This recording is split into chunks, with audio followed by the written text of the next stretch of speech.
오늘은 요한계시록 62번째 시간입니다. 제목은 불이 섞인 유리바다, 불이 섞인 유리바다. 말씀은 계시록 15장 1절부터 2절, 두 절 말씀을 공부하겠습니다.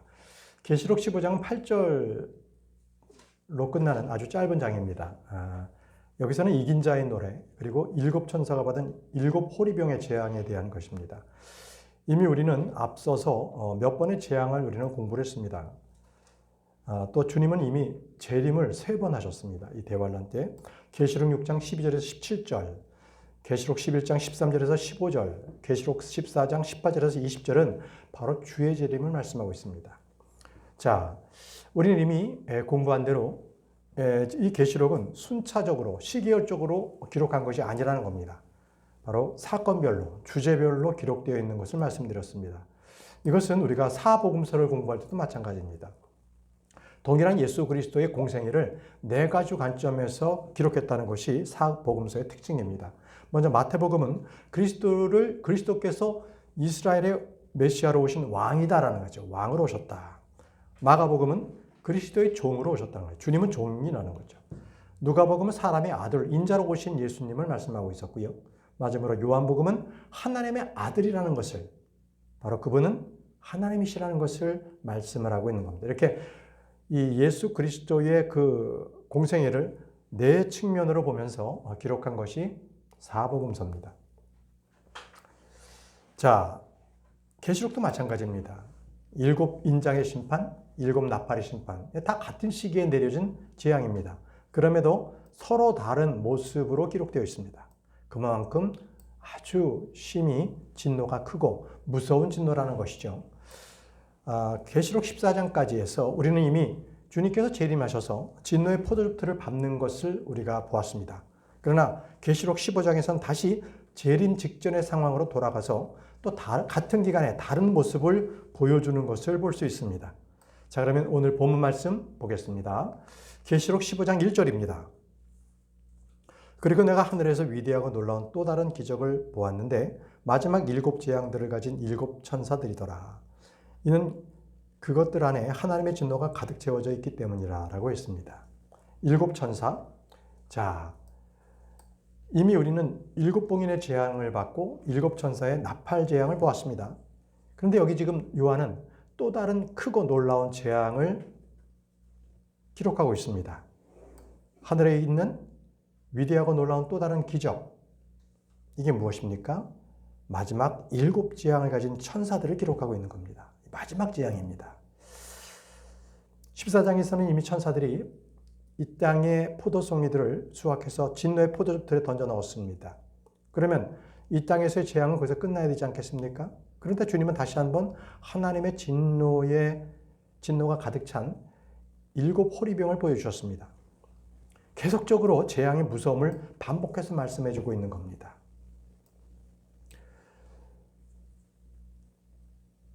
주님께서는요, 이스라엘 향한 그 사탄의 경로를 기록해 놓은 이 요한계시록,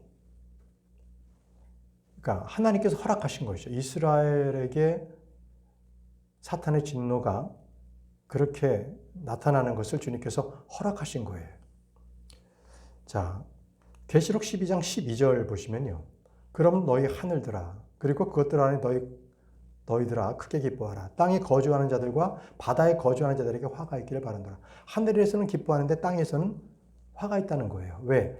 마귀가 크나큰 경로를 가지고 너희에게 내려갔기 때문이라는 거예요. 마귀가 공중에서 땅으로 쫓겨났기 때문에 땅은 아주 그냥 아수라판이 되는 거예요. 아작판이 되는 겁니다.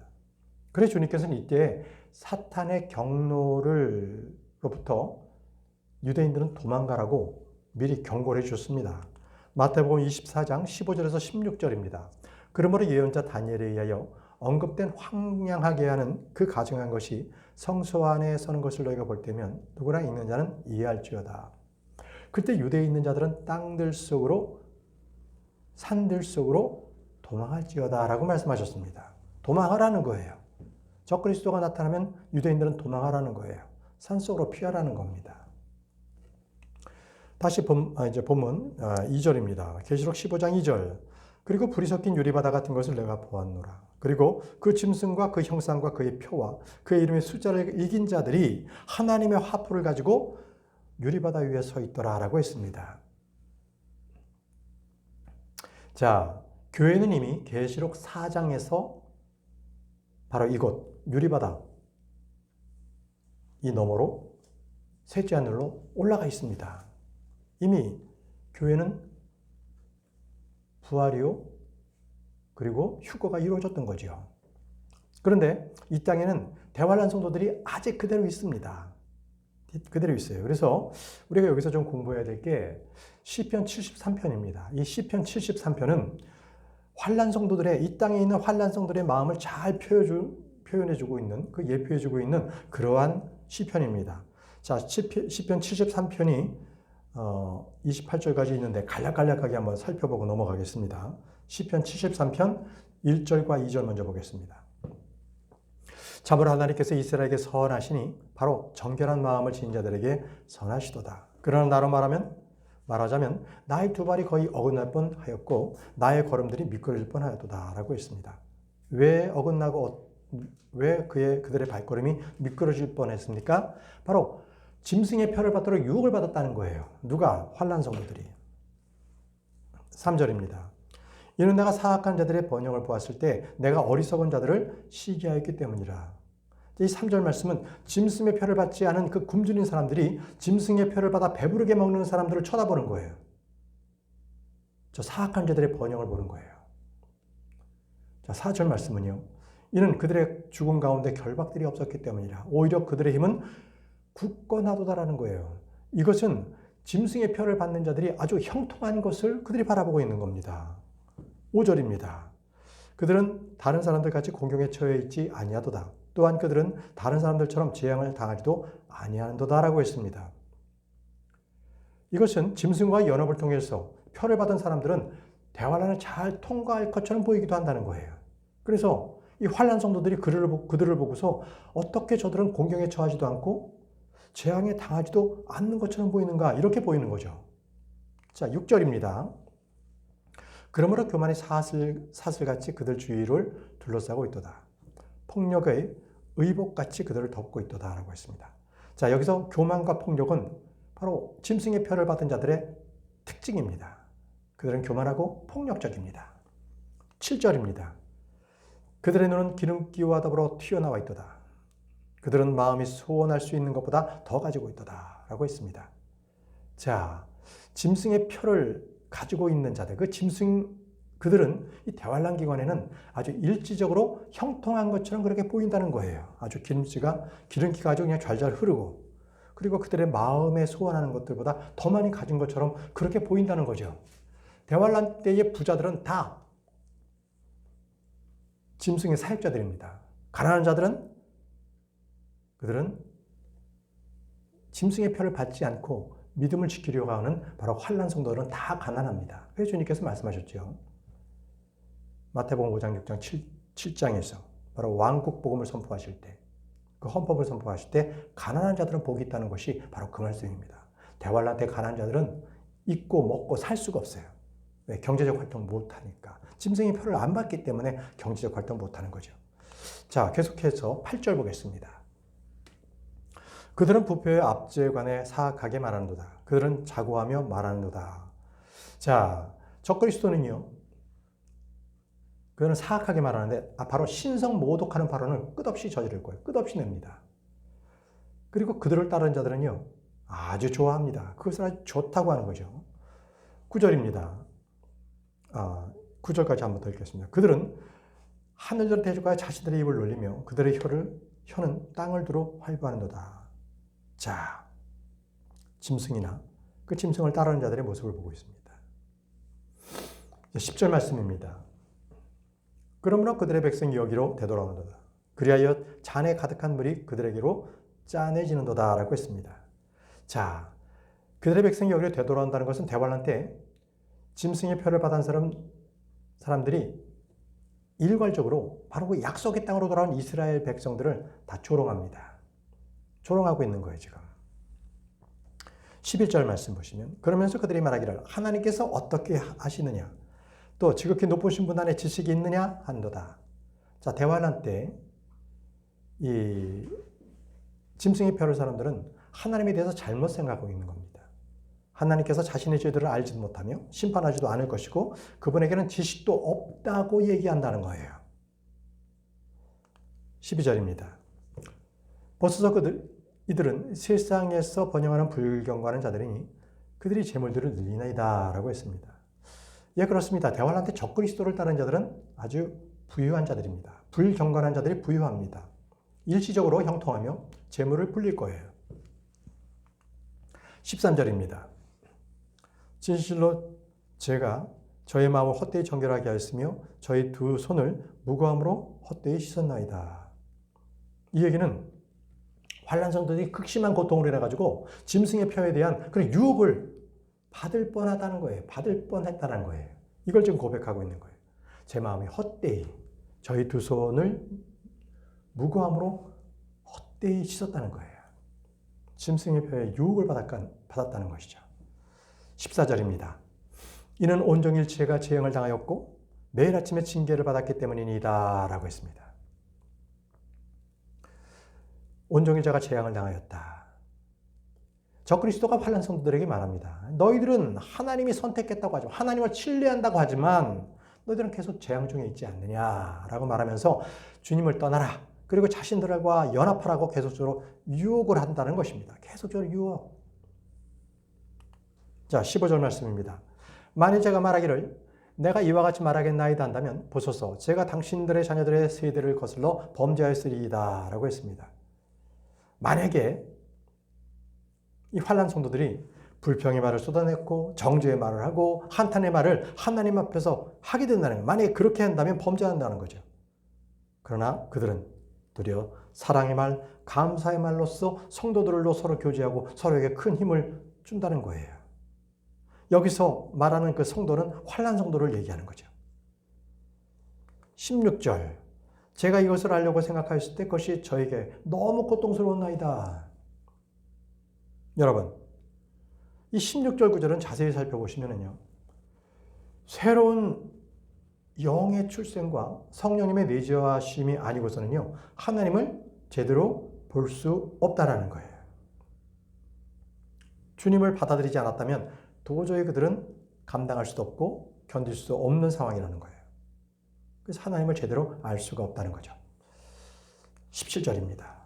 제가 하나님의 성소 안으로 들어갔을 때에야 비로소 제가 그들의 결말을 이해하였나이다. 자, 17절에서는 짐승의 표를 사람들의 종말을 그들이 대환란 성도들이 이해하게 됐다는 겁니다. 이해하게 됐다. 18절 확실히 당신께서 미끄러운 곳들 안에 그들을 두셨나이다. 당신께서 그들을 멸망 속으로 던져버리셨나이다 라고 했습니다. 자, 하나님께서는 바로 이 짐승의 표를 받은 사람들을 파멸시켰고 그들에게 표를 해두셨다는 거예요. 그거에 대한 것들을 환난 성도들이 본 겁니다. 19절 어떻게 한순간에 그들이 황량함에 처했나이까. 그들이 공포들로 모조리 진멸되었나이다 라고 했습니다. 네, 짐승의 표를 받은 그 사람들은 한순간에 다 파멸됩니다. 그리고 그것이 거기서 끝나지 않고 영원한 고통 속으로 들어간다는 거예요. 그들이 진멸됐다는 거죠. 20절입니다.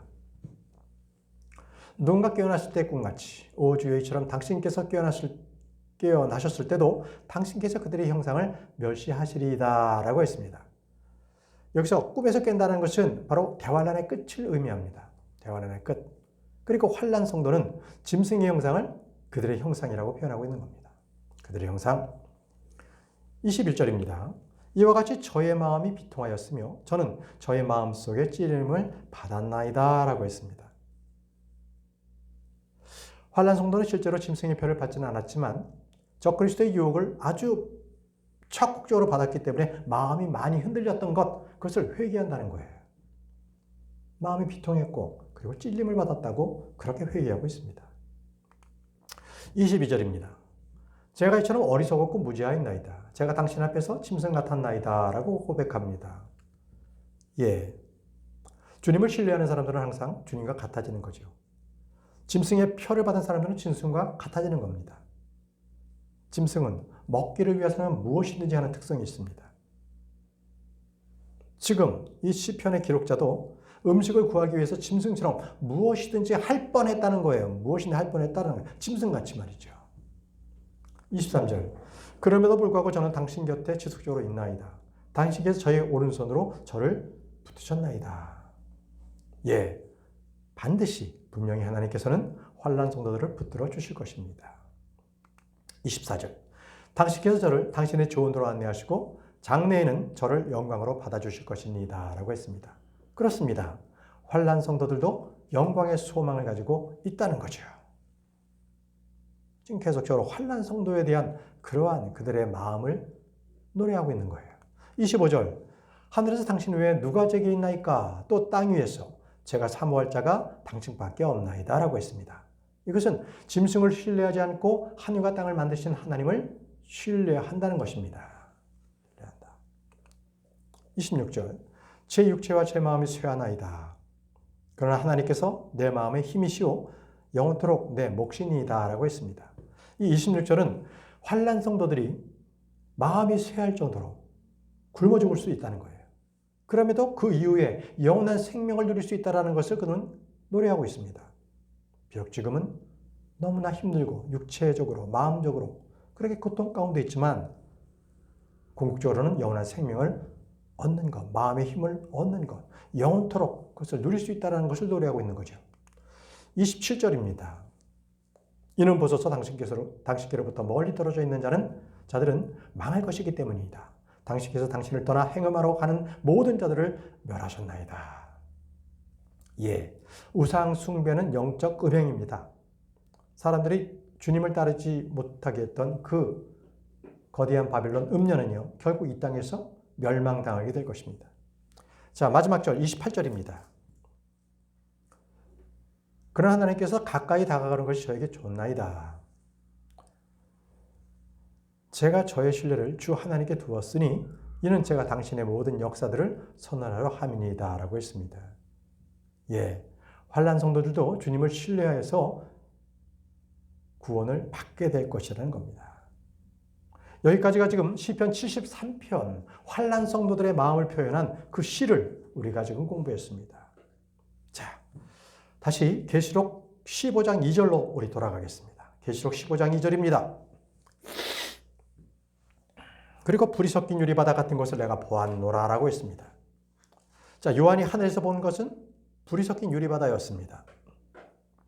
근데 전에 요한은 이미 이것을 보고 기록한 적이 있었습니다. 계시록 4장 6절에는 그땐 불이 섞인 유리바다가 아니었죠. 그리고 그 보좌 앞에 수정 같은 유리바다가 있더라라고 했습니다. 수정 같은 유리바다? 근데 지금은 불 섞인 유리바다. 다르죠. 수정 같은 유리바다는 깨끗하고 맑고요. 청명한 그런 모습을 연상하지만 이 불이 섞인 유리바다는 뭔가 뜨겁고 무섭고 심판이 연상되지 않습니까? 다른 겁니다. 계시록 4장과 계시록 15장은 대환란의 재앙이 시작되기 전과 대환란의 끝 무렵 상태를 비교해주고 있는 것입니다. 대환란 전과 대환란 후 이걸 비교해주고 있는 거예요. 불이 섞인 유리바다 같은 것을 내가 보았다라고 했습니다. 수정 같은 유리바다 위에는 보좌가 있었습니다. 불이 섞인 유리바다 위에는 사람들이 지금 있습니다. 자, 이것과 비슷한 성령님께서 내려오셨을 때의 모습도 우리가 한번 참조해 볼 만합니다. 예수 그리스도 위에 성령께서 임하실 때 비둘기같이 내려와 그분 위에 내려와 앉았습니다. 마태복음 3장 16절에 그러자 예수님 곧 그분께서 침례를 받으시고 물속에서부터 곧바로 올라오셨을 때 보라 그래야 하늘들이 그분께 열렸으며 하나님의 영께서 비둘기같이 오셔서 자신 위에 내려앉으시는 것을 그분께서 보셨더라. 자, 하나님의 영께서 뭐처럼요? 비둘기같이 내려오셨다는 거예요. 비둘기같이. 같은 말씀으로 누가복음 3장 22절도 보면요. 그리고 성령님께서 비둘기 같은 몸의 형체로 그분 위에 내려오셨고 이렇게 돼 있어요. 예수님께서 침례를 받고 물 위로 오르셨을 때 그때 성령님께서 비둘기 같은 몸의 형체로 내려오셨다는 거예요. 비둘기같이. 자, 그런데 오순절 때 제자들에게 임한 성령님은 어떻게 임했는지 한번 보겠습니다. 오순절 때. 사도행전 2장 2절에서 3절 말씀 보겠습니다. 사도행전 2장 2절부터 3절. 이윽고 갑자기 세차고 막강한 바람에서 나온 것 같은 소리가 하늘로부터 임하였으니 그것이 그들이 앉아있던 온 집을 채웠더라. 그리고 마치 불로 인한 것 같은 갈라진 혀들이 그들에게 나타났으며 그것이 그들 각 사람 위에 안착하였더라. 똑같은 성령님이신데 이번엔 비둘기 같은 게 아니라 마치 불로 인한 것 같은 갈라진 혀들이, 성령님의 모습이 이렇게 불로 인한 것 같은 갈라진 혀처럼 그렇게 제자들 위에 임한 것이죠. 이처럼 성령님이 임한 모습이 각기 다른 것처럼 하늘에서도 마찬가지입니다. 대환란을 이긴 자들이 하늘로 올라왔을 때 그들이 본 유리바다는 불이 섞인 것 같은 거예요. 벌써 환란이 시작됐기 때문에, 심판이 시작됐기 때문에 불이 섞인 유리바다 같은 걸 보게 됩니다. 여기서 우리는 하늘에 있는 그 바다, 그 바다에 대한 부분들을 한번 잠깐 살펴보겠습니다. 창세기 1장 2절에는요, 분명히 물의 표면을 일컬어서 기품의 표면이라고 말씀을 하고 있습니다. 기품의 표면. 그것은 주님께서 물들을 나누셔서 그 사이에 궁창, 그러니까 하늘을 두셨어요. 그리고 셋째 하늘과 둘째 하늘을 두셨는데 바로 그 중간에 물이 있습니다. 그 물.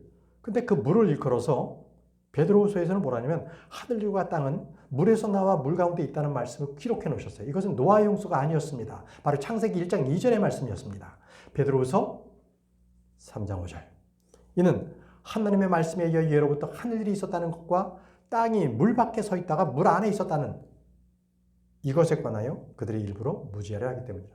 바로 재창조입니다. 창세기 1장 2절은요. 창세기 1장 1절에 완벽했던 그 하늘에 있는 에덴 동산이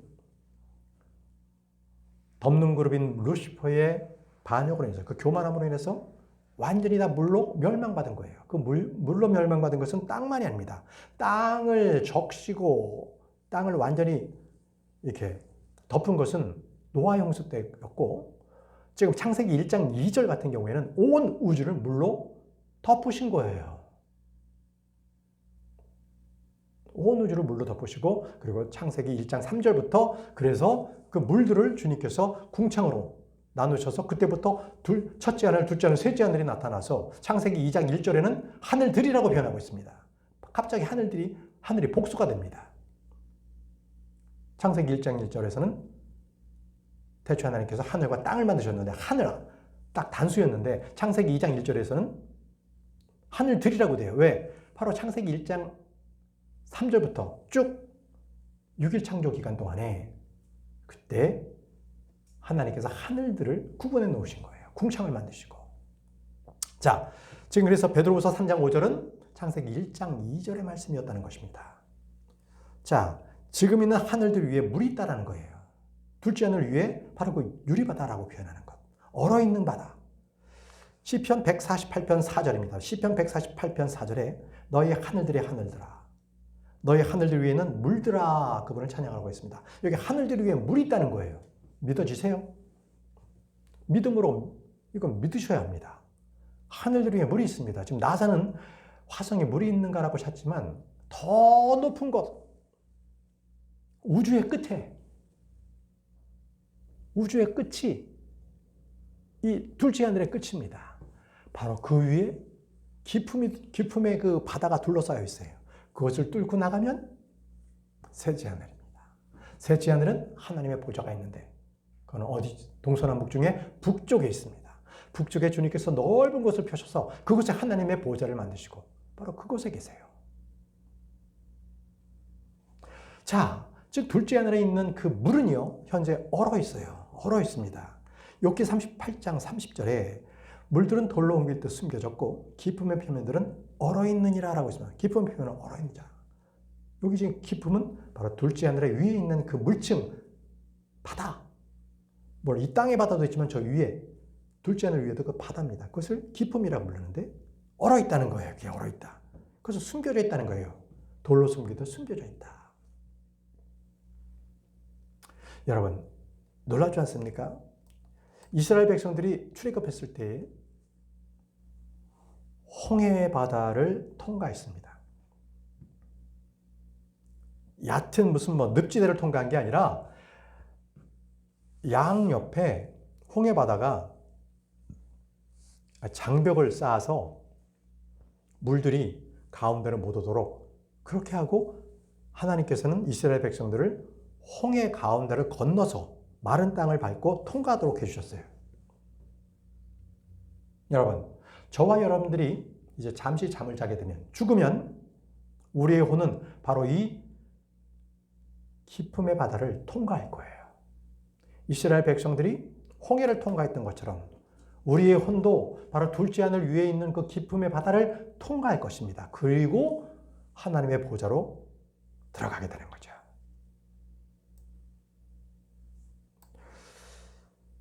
우리 성경 신자들은 하늘들 위에 물이 있다는 것, 그리고 바다가 있다는 것, 이런 것들에 대해서 우리는 놀라지 않습니다. 그러나 그것을 믿지 못하는 일반 교인들은 굉장히 이 부분에 대해서 심란해요. 과연 그런 게 있을까? 저 하늘에는 그냥 다 구름만 있고 끝나지 않나? 여러분, 성경은 분명히 하늘에 에덴이 있고 바로 동산이 있다고 말씀하셨습니다. 하늘에도요, 산이 있고 강이 있고 나무가 있고 맨션이 있습니다. 저 하늘에는요, 금과 진주와 각종 보석이 있고 꽃들이 있습니다. 에스겔서 28장 13절에 이렇게 말씀하세요. 너는 하나님의 동산 에덴에 있었도다. 루시퍼를 두고 하신 말씀이에요.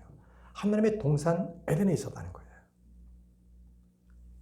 사람을 만드시기 전, 바로 그 이전 세상에서 루시퍼에게 왕권을 줘서 하나님의 동산 에덴을 통치하게 했어요.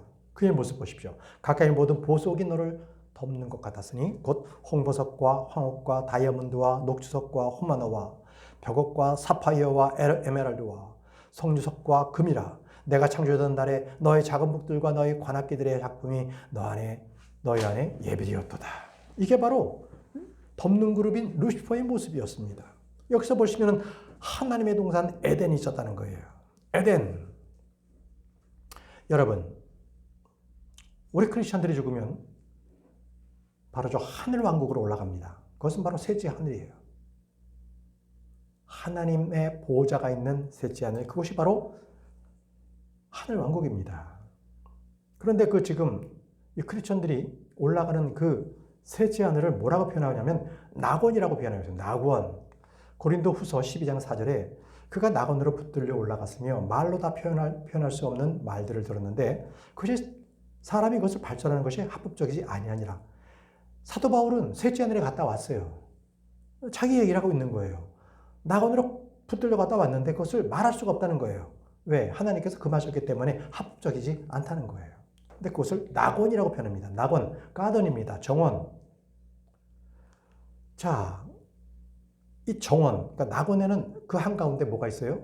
생명나무가 있습니다. 생명나무. 계시록 2장 7절에 귀 있는 자 그는 성령께서 교회들에게 말씀하시는 것을 들을지어다.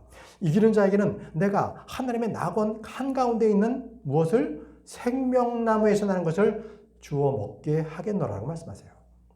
낙원 한가운데에 생명나무가 있다는 거예요. 생명나무. 여러분, 생명나무가 왜 있습니까? 육신을 입고 바로 천년왕국에 들어간 사람, 그들은 이 생명나무를 먹고 나무 열매를 먹고 계속적으로 그들의 생명을 계속적으로 유지하고 있는 거예요. 잎사귀들은 치료제로 쓰고요. 결국은 먹는다는 거 아니에요? 그러면 저 천국에도 뭔가를 먹나요? 먹는 기쁨이 있나요? 네, 있습니다. 천사들의 음식이 있다는 거예요. 천사들의 음식. 여러분, 이스라엘 백성들이 광야에서 먹었던, 하늘에서 내렸던 그 만나 아시죠? 만나. 그 만나가 천사들의 음식이었습니다. 시편 78편 25절. 사람의 천사들의 양식을 먹었도다. 언제요? 광야 때 출애굽한 이스라엘 백성들이 광야에서 만나를 먹었습니다. 그겁니다. 천사들의 음식입니다. 그분께서 그들에게 음식을 배부를 만큼 보내셨도다라고 있습니다. 여러분, 하늘은요, 구원받은 혼들이 가서 그곳에서 거처할 수 있는 그 환경이 완벽하게 구비되어 있는 곳이에요. 그곳에 가면 지금 이 땅에 사는 이 고통스러운 삶에 몸부림치며 사는 것보다 전혀 걱정이 없고 눈물도 없고 바로 그런 곳에 우리가 살게 돼요. 우리가 사는 그 모든 환경이 완벽하게 그렇게 조성되어 있다. 저 셋째 하늘을 기대하시기 바랍니다. 다시 본문 말씀 계시록 15장 2절입니다. 그리고 불이 섞인 유리바다 같은 것을 내가 보았노라. 그리고 그 짐승과 그의 형상과 그의 표와 그의 이름의 숫자를 이긴 자들이 하나님의 하프들을 가지고 유리바다 위에 서 있더라라고 했습니다. 자, 여기서 보게 되면 불이 섞인 유리바다 같은 것을 내가 보았다라고 했죠. 아까 말씀드렸습니다. 불이 섞였다는 것은 심판을 말합니다. 심판이 준비됐다는 거예요. 다니엘서 7장 9절에서 10절. 나는 그 보좌들이 무너질 때까지 주목하였더니 태고의 날들로부터 계시는 분께서 앉아 계셨느니라. 그분의 의복은 눈같이 하얗고 그분의 머리털은 순수한 양털 같았더라. 그분의 보좌는 맹렬한 불꽃 같았고 그분의 바퀴들은 극렬한 불 같았더라. 한 불줄기가 그분의 앞에로부터 흘러 밖으로 나왔더라. 그분을 섬기던 자는 천천히요 그분 앞에 서 있는 자 만만이라. 심판이 계시되었으며 책들이 펼쳐 있었더라. 심판이 계시되는데 바로 그때의 모습은 그 보좌에 맹렬한 불꽃 같았다는 거예요. 그 바퀴들은 극렬한 불 같았고요. 그리고 한 불줄기가 바로 그분 앞으로부터 흘러나왔다는 거예요. 심판이 시작됐다는 거예요. 불이 붙은 유리바다. 심판을 말하고 있는 겁니다. 그래서 이 유리바다가 갑자기 왜 이렇게 수저 같은 유리바다가 불이 섞인 유리바다가 됐느냐? 심판의 시작이라는 거예요. 심판의 시작.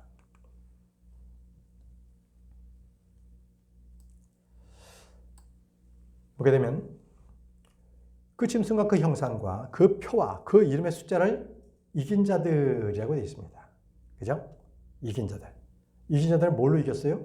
그 짐승과 그 형상과 그의 표와 그 이름의 숫자를 이긴 자들을 주님께서는 한마디로 이긴 자들이라고 하신 거예요. 이긴 자들. 여러분, 지금 계속적으로 말씀드리는 이 이긴 자들은 크리스찬이 아니에요. 지금 신약, 구약, 신약에 있는 이 교회 시대의 성도들을 말씀하신 것이 아니라 바로 짐승의 표를 이긴 대환란 성도들을 말하고 있는 겁니다. 그래서 이 말씀을 올바로 구분하지 않고 그냥 그대로 설교를 하게 되면 설교 듣는 성도들은 굉장히 헷갈릴 겁니다. 이게 지금 우리를 얘기하는 건지 아니면 앞으로 있을 환란 성도들을 얘기하는 것인지 그걸 잘 구분해서 설명해 줘야 되는 거예요. 올바른 설명, 올바르게 성경을 해석했었을 때 성도들의 믿음이 굳건해지는 거예요. 흔들리지 않는 거예요. 올바른 말씀에 의해서 그들이 믿음이 더욱더 공고해지는 것입니다. 여러분, 대환란 때 죽임을 당한 성도들이 바로 지금 셋째 하늘에 올라가서 그들이 하나님의 하프를 가지고 유리바다 위에 서 있는 거예요. 어떻게 된 겁니까? 대환란 성도들이 부활했다는 겁니다. 왜? 그들이 짐승과 그 형상과 그 표와 그 이름의 숫자를 이긴 자잖아요. 받지 않았잖아요. 죽임을 당한 겁니다. 그래서 땅에 있는 그 제단에 그들의 혼들이 머물러 있다가 지금 15장에서는 그들이 셋째 하늘에 올라가 있는 거예요. 하나님의 보좌 앞에서 그들이 하프를 가지고 유리바다 위에 서 있는 거죠. 그들이 노래하는 거예요. 그들은 이제 이 어린 양 예수 그리스도를 노래할 것이고 모세를 노래할 겁니다.